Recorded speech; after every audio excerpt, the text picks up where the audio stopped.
Hello everyone, एक बार फिर से आपका स्वागत है। अपन ने आईओडीज़ के बारे में डिस्कशन कर रहे थे, जिसमें अपन ने फर्स्ट जनरेशन अपने डिस्कशन कर लिया था। आज अपन डिस्कशन करेंगे सेकंड जनरेशन ऑफ आईओडीज़।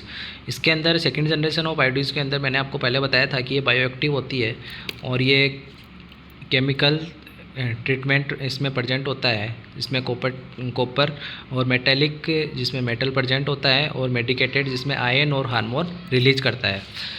इसके जो अपन एग्जांपल्स देखें तो ये कॉपर्टीज़ है, इसमें कॉपर और silver both ion use for contraception के लिए इसमें यूज होते हैं।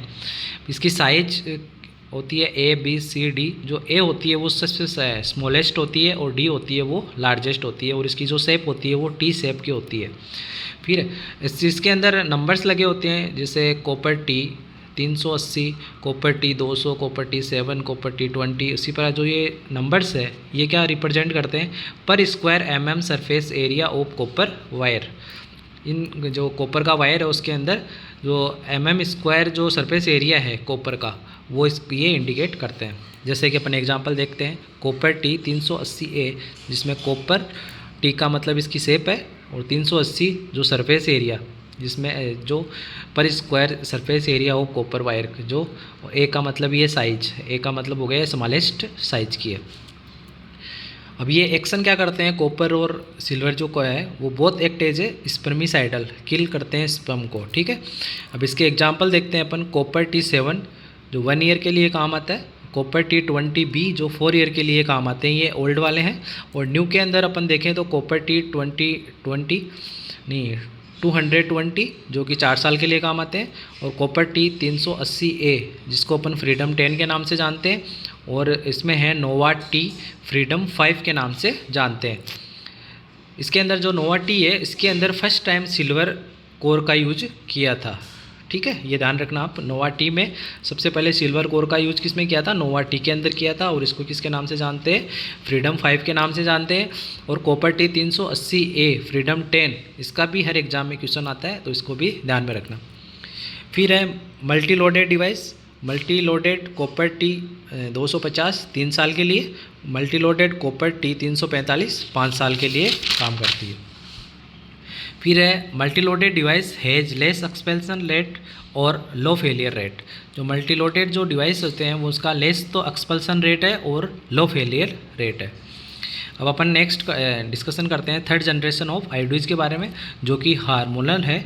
मोस्टली जिसमें हार्मोन पाया जाता है वो प्रोजेस्टेरोन है, मेडिकेटेड है, इसमें रिलीज करते हैं हार्मोन को, बायोएक्टिव है, केमिकल रिएक्शन प्रेजेंट।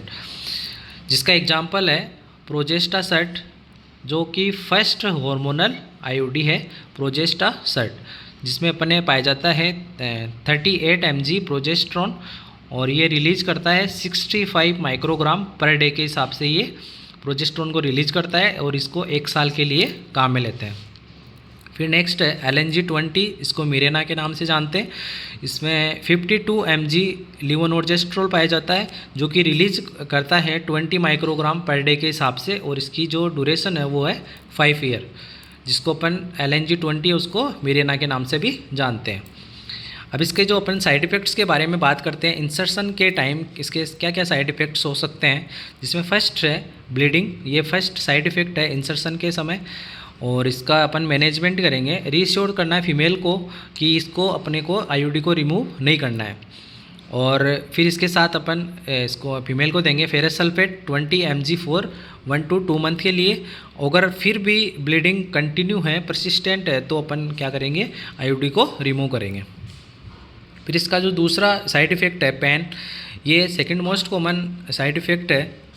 इसका जो ट्रीटमेंट रहेगा एनाल्जेसिक देना है। अगर फिर भी पेन सबसाइड नहीं हो रहा है तो इसको अपन आईओडी को रिमूव करेंगे। फिर थर्ड है इसका PID, जिसका अपन मैनेजमेंट करेंगे एंटीबायोटिक्स के द्वारा।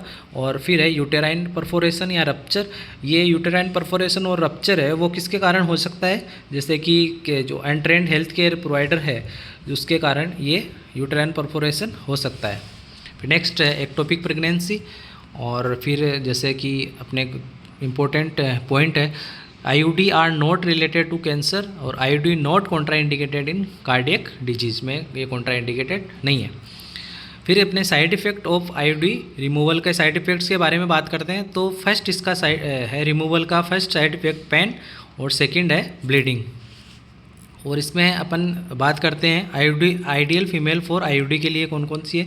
तो इसमें एटलीस्ट 1 चाइल्ड होना चाहिए, नॉर्मल मेंस्ट्रुअल साइकिल होनी चाहिए, no history of PID pelvic inflammatory disease की किसी प्रकार की कोई हिस्ट्री नहीं होनी चाहिए, और किसी प्रकार की एक्टोपिक प्रेगनेंसी से रिलेटेड कोई हिस्ट्री नहीं होनी चाहिए, और वो खुद क्या होनी चाहिए, मोटिवेटेड होनी चाहिए थ्रेड को चेक करने में। ठीक है। और फिर इसमें कॉन्ट्राइंडिकेशन की बात करें आईयूडीज़ के बारे में, तो इसमें एब्सोल्यूट कॉन्ट्राइंडिकेशन और रिलेटिव कॉन्ट्राइंडिकेशन है। तो इसमें जो एब्सोल्यूट कॉन्ट्राइंडिकेशन है उसमें सस्पेक्टेड प्रेगनेंसी है और पीआईडी है, हिस्ट्री ऑफ एक्टोपिक प्रेगनेंसी है और अनडायग्नोस्ड यूटेराइन ब्लीडिंग है। ये तो सारी कंडीशंस जो है वो एब्सोल्यूट कॉन्ट्राइंडिकेटेड है आईयूडी के लिए। और रिलेटिवली के लिए बात करें तो अपन एनीमिया है जिसमें एचबी है वो लेस देन 8 ग्राम पर डेसीलीटर है, और डिस्मेनोरिया है, डायबिटिक मेलाइटिस है। ये सब इसके क्या है, रिलेटिव कॉन्ट्राइंडिकेशन है। और अगर जैसे आईयूडी के बाद अपन फॉलोअप की बात करें तो फर्स्ट मंथ में, 3 मंथ में और 6 मंथ में फॉलोअप करवाते हैं। फिर अपन फीमेल को एजुकेट करते हैं कि थ्रेड को हर रोज़ वो चेक करते रहें। अगर जैसे नॉर्मली ये थ्रेड कहाँ पाया जाता है, जो थ्रेड प्रेजेंट रहता है एट टिप ऑफ वेजाइना पे ये प्रेजेंट होता है। और अगर ये थ्रेड किसी प्रकार से मिसप्लेस हो जाता है या फिर इसमें पेन, ब्लीडिंग, किसी प्रकार की शिकायत अगर होती है तो अपने को तुरंत फिजिशियन के पास जाना चाहिए। ठीक है। ये अपन इसको फीमेल्स को एजुकेट करेंगे इसके बारे में।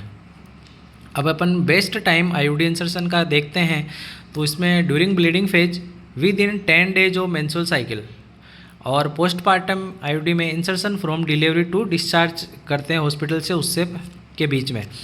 और पोस्टपार्टम PPIUCD, ये इसकी फुल फॉर्म पूछी गई है 1-2 बार एग्जाम में, तो इसकी फुल फॉर्म का ध्यान रखना। PPIUCD postpartum intrauterine contraceptive device, जिसका जो बेस्ट टाइम है इंसर्शन का वो है 48 आवर ऑफ डिलीवरी। ठीक है। ये हो गया अपने टेम्प्रेरी जो मेथड्स से वो सारे। अब अपन बात करेंगे परमानेंट कॉन्ट्रासेप्शन के बारे में, परमानेंट मेथड्स के बारे में, जिसको अपन टर्मिनल मेथड भी कहते हैं, स्टेलाइजेशन मेथड भी कहते हैं, जो कि 2 प्रकार का होता है। एक होता है ट्यूबेक्टोमी और एक होता है वेसेक्टोमी। तो अपन इसमें permanent method adopted when pregnancy is not required in further. Permanent method वही एडोप्ट कर सकते हैं जो कि भविष्य में किसी प्रकार की प्रेगनेंसी की ज़रूरत नहीं है। और अगर इसमें देखा जाए तो इसका एक 1 चाइल्ड मोर देन 1 ईयर का होना चाहिए। और जैसे इसमें फर्स्ट अपने इसका डिस्कशन करेंगे ट्यूबेक्टोमी के बारे में। ट्यूबेक्टोमी को अपन फीमेल स्टेरिलाइजेशन के नाम से भी जानते हैं। इसमें क्या करते हैं कि फेलोपियन ट्यूब है उसको टाई करके उसको कट करते हैं, जो कि फेलोपियन का इस्टमस पार्ट होता है उसको टाई करके और फिर कट कर दिया जाता है, लाइगेट कर दिया जाता है। इसकी जो गाइडलाइन है कि फीमेल है वो मैरिड होनी चाहिए, एटलीस्ट 1 चाइल्ड होना चाहिए जिसकी उम्र 1 साल से ऊपर हो, और जिसकी एज है वो 22 से 45 साल के बीच में होनी चाहिए, और वो मेंटली फिट होनी चाहिए। और किसी प्रकार की या तो उसके प्रीवियस हिस्ट्री फीमेल की ट्यूबेक्टोमी की या फिर उसके हिस्ट्री किसी प्रकार की हिस्ट्री है वो मेल वेसेक्टोमी की नहीं होनी चाहिए। अगर मेल ने वेसेक्टोमी करा रखी है तो फीमेल को ट्यूबेक्टोमी करवाने की कोई ज़रूरत नहीं है। फिर टाइप्स ऑफ ट्यूबेक्टोमी बात करें तो लेप्रोस्कोपिक स्टेरिलाइजेशन, मिनी लेप, एब्डोमिनल ट्यूबेक्टोमी, ये जो पहले करते थे ये ट्रेडिशनल मेथड है। और फिम्ब्रेक्टोमी में क्या करते हैं, जो फिम्ब्रिया होती है उसको रिमूव कर देते हैं। वैसे में पहला अपन लेप्रोस्कोपिक स्टेरिलाइजेशन की बात करें तो इसमें जो इंसिजन लगाते हैं वो स्मॉल होता है, और इसमें जो इंस्ट्रूमेंट काम में लिया जाता है वो है लेप्रोस्कोप। इसके अंदर जो गैस काम में ली जाती है एयर या CO2 gas to inflate female abdomen को इनफ्लेट करने के लिए। और if not perform just after delivery, इसको जस्ट डिलीवरी के जस्ट आफ्टर इसको परफॉर्म नहीं करना चाहिए। It perform by MS OBG MS DGO at CHC या डिस्ट्रिक्ट हॉस्पिटल में इसको परफॉर्म किया जाता है लेप्रोस्कोपिक स्टेरिलाइजेशन को। ठीक है। फिर आता अगला मेथड है मिनी लेप, जिसके अंदर यूनिपोलार और बाईपोलार 2 प्रकार के होते हैं। यूनिपोलार में एक साइड से, और बाईपोलार है उसमें दोनों साइड से इसको लाइगेट करते हैं। जो बाईपोलार वाला है वो लेस फेलियर रेट है इसकी, और इसमें लेस कॉम्प्लिकेशन होते हैं बाईपोलार मिनी लेप के अंदर। ठीक है।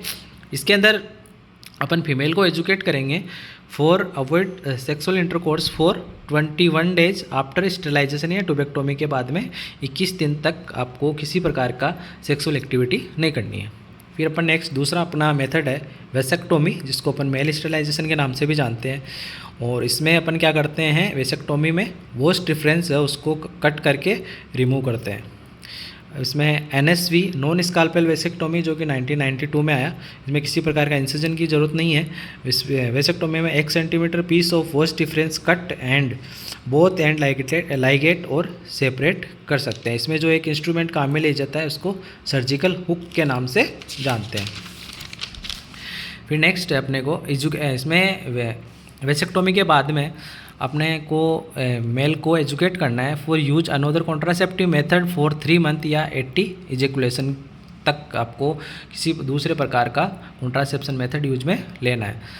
इसमें अपन अवॉइड करनी है बात को 24 घंटे तक। Keep site dry and clean, जो साइट है उसको ड्राई और क्लीन करना है। और scrotal support by T bandage up to 15 days के लिए अपने इसको स्क्रोटल सपोर्ट प्रोवाइड करना है। अवॉइड करना है weight lifting and bicycling for 15 days. और जो स्टिचेज है वो रिमूव होते हैं आपको 5 डेज में, ठीक है।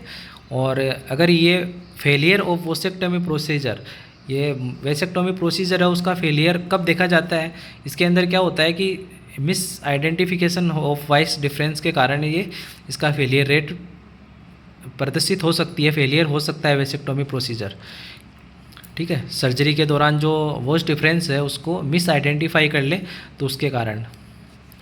और इसका जो कॉम्प्लिकेशन देखें अपन वेसेक्टोमी का, तो पेन है, इन्फेक्शन है और स्क्रोटल हेमेटोमा है, ठीक है। ये वेसेक्टोमी के कॉम्प्लिकेशन है।